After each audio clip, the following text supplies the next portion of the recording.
In this video, I'm going to teach you the science and psychology of how to be far more self-disciplined, and it's probably the opposite of what you think. When most people think about self-discipline, they think about grit, willpower. They think about ultimately forcing themselves to do something that they don't ultimately want to do. What the research is showing in neuroscience and psychology is it's actually the opposite. And so in this video, I'm going to break down one key quote. And if you get this idea, if you understand this one concept, self-discipline will really start to take care of itself in your life. And actually, you're going to start to be able to make quantum leaps in your success. Most people are on a hamster wheel. They're thinking about the next day, week, or month. They're not thinking about the next 10 years. They're not thinking about where they'll be in 10 years and making decisions based on that 10-year future self. Instead, most people are going day to day, week to week, and so they're grinding. They're expending lots of effort, but they're ultimately not making a lot of progress. So here's the key concept, and then I'm going to share with you a few principles below that concept and show you that self-discipline isn't about behavior change. It's actually about getting aligned and committed to a much better future and being a lot more strategic. Most people think about self-discipline in a tactical manner where they're focused on what they can accomplish today or this week. That's not how you actually create self-discipline. So here's the concept. The concept is that in every situation, you should really be optimizing for where things are at 10 years from now, not 10 days from now. If you can define success in all aspects of your life based on where things are at in 10 years versus where things are at in 10 days, you'll start thinking a lot bigger picture. You'll start being a lot more strategic. The difference between strategy and tactics is that strategy comes from the end in mind. It not only thinks from the end in mind, but it acts and ultimately adjusts from the end in mind. And so if you're defining success in all aspects of your life, this could be financially, in business, in your health, in your relationships. If you're defining success based on where things are at in 10 years from now versus 10 days from now, you're going to make very, very different decisions in all aspects of your life. There are several crucial reasons why this will change your entire life. There's a great quote from Bill Gates. He said that people underestimate what they can do in a decade, but overestimate what they can do in a year. And that principle also applies to the year, that most people underestimate what they can do in a year and overestimate what they can do in a week. And so most people, they're not connected to their long-term future self. They're not thinking about where things will be in 10 years, and they're definitely not defining success based on where things are at in 10 years. Instead, people are trying to mad rush and make as much short-term progress as they can. A lot of that's based on ego. A lot of that's also based on trying to look good or trying to prove themselves to others. But think about it. If you were just trying to make as much success as possible based on your current perspective for the next week, rather than thinking about where you want to be in 10 years, then you're going to be ultimately rushing to a next milestone, which is good, but you're not thinking from the end in mind. Whereas if you can just think about and define success from where you want to be in 10 years from now, you can immediately remove most of the fog, most of the decision fatigue. A 10-year future self and defining success based on where you're at in 10 years does a few things for you. First off, it allows you to think 10 times or 100 times bigger because you now have a bigger timeline. I love the quote from Dan Sullivan. He said, "The only way to make your present better is by making your future bigger." There's also a lot of research these days, not only in philosophy, but also in psychology, talking about your connection to your longer-term future self. In philosophy, they actually call it long-termism. And this is for individuals, but it's also for societies, thinking about where we want the future to be in 10, 15, 20, 50, 500 years from now. If you're starting to think more long-term, then you're thinking more strategic. And if you're thinking more long-term, that allows you to make enormously better and more thoughtful decisions now. It also allows you to prioritize a lot better. Because if you're thinking about what success is 10 years from now versus 10 days from now, if you're only focused on the next 10 days, then you might sprint for the next 10 days, but you might be going in a direction that's ultimately bad for where things are going to be in 10 years. And a question would be, why do you care so much about where you're at in 10 days from now? Is it because you're trying to outpace someone else? Is it because you're trying to look good? If you're really thinking long-term, if you're thinking strategic, and if you're defining success by what would be for the ultimate best good based on what you value, based on what you care about, or based on your organization in 10 years from now, then you're going to really start making thoughtful, strategic decisions that in the short run may not yield enormous fruits. But over a compounding time, it shows increasing success. It shows increasing thoughtfulness and wisdom about the future. When you're only focused on the next 10 days or the next 10 weeks, you're being very tactical. But basically, you're on the hamster wheel and you're just sprinting without a direction. It's like running without a map. You don't actually know where you're going.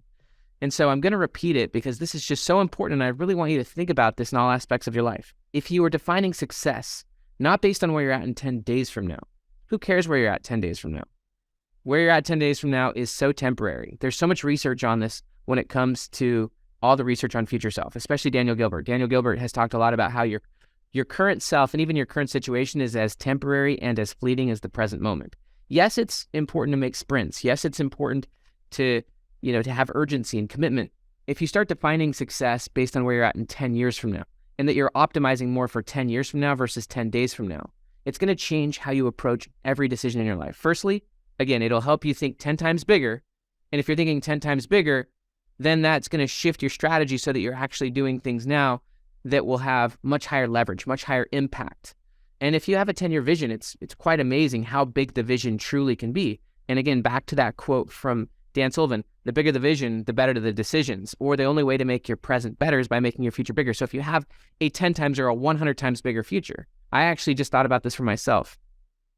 If you think 10 years out, and if you 10x or 100x the vision in just the few essential ways, then it immediately allows you to apply the 80-20 principle. The 80-20 principle says that 80% of your results comes from 20% of what you do, and 20% or less of your results comes from 80% of what you do. I wrote a book about this with Dan Sullivan called 10x is easier than 2x, and there's a lot of research on this in decision making, but basically what it shows is that the only way to actually identify the 80 from the 20, the 80% of things which are essentially a distraction from the critical 20% or less, is to have a vision so big. The vision being so big, it actually allows you to clarify and be really honest about most of the things in your life won't matter. If your goal is linear and short term, then you're going to maintain most of your current habits, identities, perspectives. But if you make the vision far out and really high, it'll actually really help you look at everything in your life right now with a much higher honesty filter, truth filter, and say, most of this stuff that I'm actually doing right now isn't going to matter in 10 years. Or definitely most of the stuff I'm focusing on right now and distracted by is actually holding me back from that 100x 10-year vision. Far out thinking, but also really big, high-level 10x, 100x vision goals on the few essentials helps you really be honest about everything in your life right now that is a distraction from where you ultimately want to go. This is why thinking from the end in mind and thinking big and thinking far out is strategic. Because by thinking far out and by thinking really big, it allows you to look at your life right now almost like you're an airplane, and you're an airplane flying in a direction. And if you just make a single tweak, that tweak over 10 years is going to take you insanely to a different place. And so a single tweak now, which would be a strategic decision, you may not see the effects of that very much over the next 10 days or 10 weeks or even 10 months. You might, it might be a slow change, but over a long enough period of time, the results compound so big that you're in fundamentally different direction. So thinking 10x and also thinking 10 years out is far more strategic, and it allows you to make 1 or 2 or 3 tweaks right now, which may in the short run may not show a lot. Again, this is a long-term thinking. This is not I'm trying to prove how much I can outpace you right now. This is winning the war, not winning the fight. And the fight isn't really with anyone. But if you can think 10 years out, and if you can think 10 to 100 times bigger, then you can start making strategic decisions right now that most people won't be aware of. This isn't really what a lot of leadership is. This is about making hard decisions that a lot of people with the vision don't understand because they're so busy engaged in the battle of making payroll or whatever, or ultimately dealing with the immediate battles. I love the quote from Robert Greene and from 50 Cent in the book, The 50th Law. They say that by our nature as rational, conscious creatures, we cannot help but think of the future. But most people out of fear limit their views of the future to a narrow range. Thoughts of tomorrow, perhaps a few weeks ahead, maybe a vague plan for the months to come. We're generally dealing with so many immediate battles that it is hard for us to lift our gaze above the moment. It is a law of power, however, that the further and deeper we contemplate the future, the greater our capacity to shape it to our desires. So let me repeat the core idea here. If you're optimizing and if you're defining success based on where you're at in 10 years versus 10 days, you're going to make infinitely better decisions right now. You're going to be a lot more strategic and thoughtful. You're also going to be doing things that people in the short run aren't going to understand. Maybe you're going to let go of things that in the short run may feel like you're going backwards a little bit. This could be, for example, even letting go of an addiction. If you're ultimately optimizing for the next 10 days, maybe you'll really hurt yourself, in terms of just all sorts of really unhealthy behavior that ultimately maybe moves you forward in the next 10 days, but really sends you backwards in the next 10 years. Nassim Taleb talks about this a lot in his book, Anti-Fragile. Anti-Fragile is really about optimizing for the long run, and it's about making your longer-term future self increasingly anti-fragile. It's based in a lot of ways on the concept of entropy. Entropy is the idea that over time, things generally get worse, right? They get more chaotic and complex. But anti-fragile is really what evolution is based on. And evolution is based on the idea that with difficulty and with stress, things can get better. And so things that are fragile over enough time will break down and experience entropy and get worse. So if you've got bad habits, the longer you maintain those over time, the more entropy you're going to experience.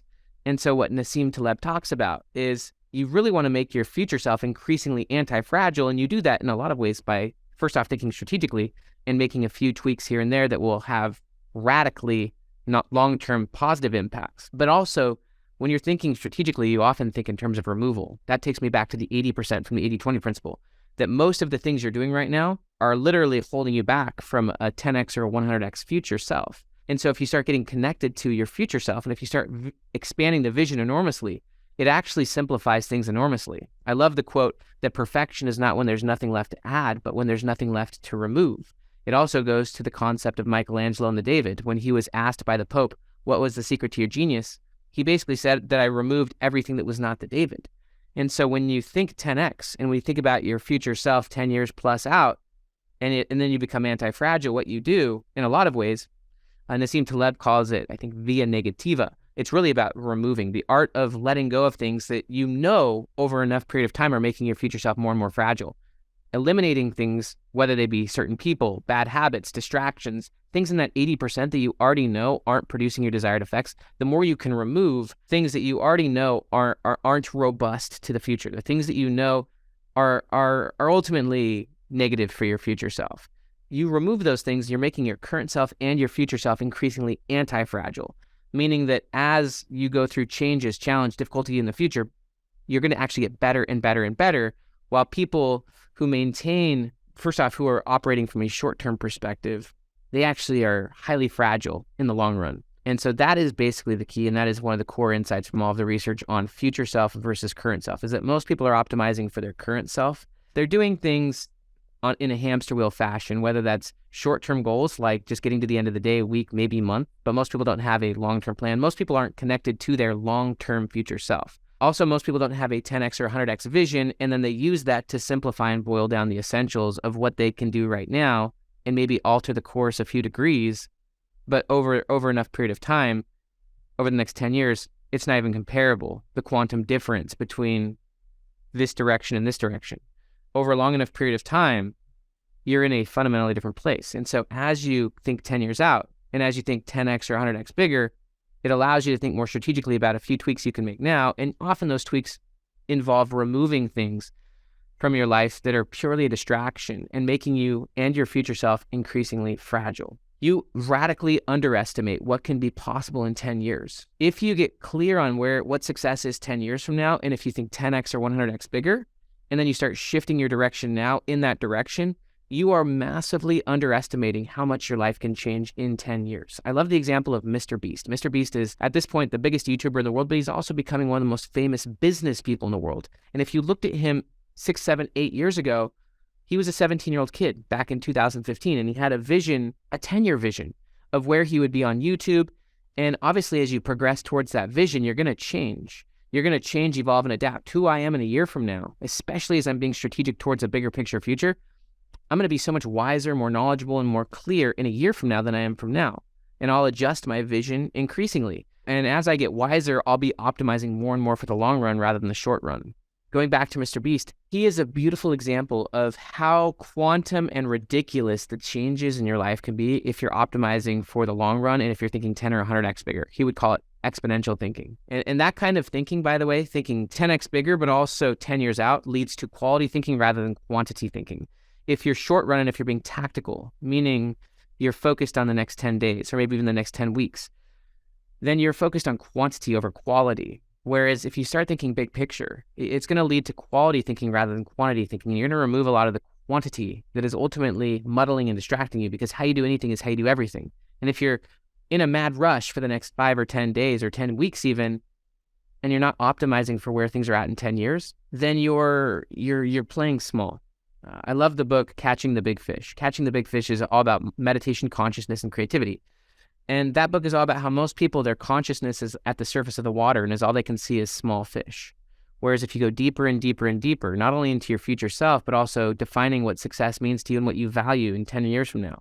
And if you start optimizing all aspects of your life, your health, your relationships, getting connected to your future self allows you to see what what truly matters. Because from your future self's perspective in 10 years, 20 years from now, all the fragile things start to wear away. The things with minuscule value, the things with almost just solely extrinsic value wear away. And as you age, it boils out and it weeds out all the things that ultimately don't matter. Trying to impress other people, even in a lot of ways, how much money you make or what the levels of prestige you have. Over enough period of time, those things become increasingly fragile. And so as you start optimizing for the long run, it allows you to identify the things of highest value, most value now. That's why getting connected to your bigger picture future self actually allows you to make better decisions now, is because it allows you and enables you to optimize on what your future self would value, which has the highest long-term value. And as you optimize for those things, focus on those things, build on those things, then you get compounding effects 5 years from now, 10 years from now, 50 years from now.